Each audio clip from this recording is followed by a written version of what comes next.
kalian ngebayangin kalau ada wilayah yang awalnya damai tiba-tiba jadi tegang hanya karena satu bangunan. Indonesia sendiri dikenal dengan keberagaman suku, budaya, dan agama. Justru dari perbedaan itu kadang muncul konflik. Nah, di video kali ini kita akan membahas salah satu contoh kasus nyata, yaitu penolakan rumah ibadah di Jalan Garuh 5, Medan Amplas. Dari konflik ini bukan hanya soal satu bangunan, tetapi juga soal kepercayaan, komunikasi, dan toleransi. Jadi sebenarnya awal konflik ini udah mulai dari tahun 2017, di mana ada warga mulai curiga ada aktivitas ibadah di sebuah rumah. Tapi pada saat itu belum ada penolakan besar dari warga, hanya rasa gak nyaman aja.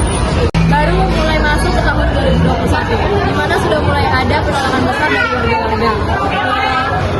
Mereka menganggap bahwasanya tempat itu atau rumah ibadah itu belum memiliki izin resmi. Nah, bahkan ada yang sampai mengadakan aksi untuk mengadakan surat penolakan ke pemerintah.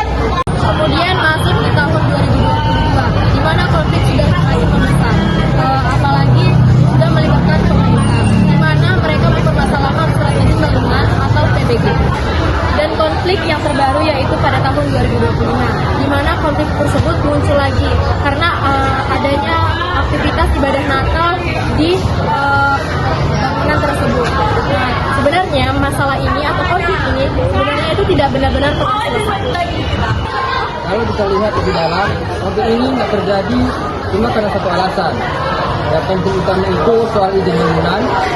Rumah yang seharusnya kita tinggal dipakai untuk ibadah.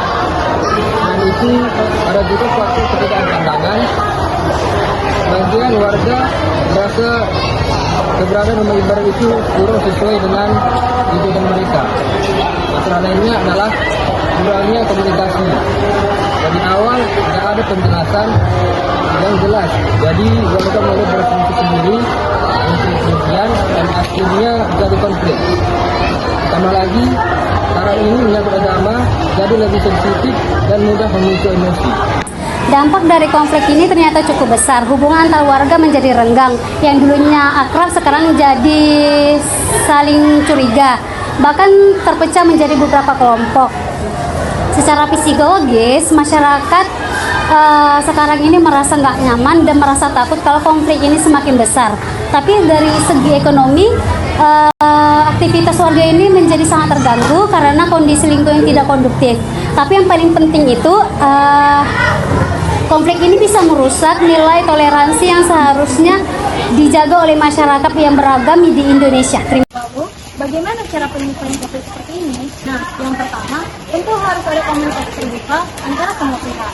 Komunikasi ini penting supaya tidak ada kesalahpahaman antara semua pihak. Nah, yang kedua, pemerintah harus netral dan tegas dalam menegakkan aturan, terutama dalam soal perizinan. Dan yang tidak kalah penting, kita semua harus selalu belajar dalam menghargai perbedaan. Karena pada akhirnya keberagaman itu bukan menjadi masalah. Karena kita tidak saling memahami dalam keberagaman. Dari kasus ini, kita bisa belajar bahwa toleransi itu sangat penting dalam keberagaman. Terima kasih.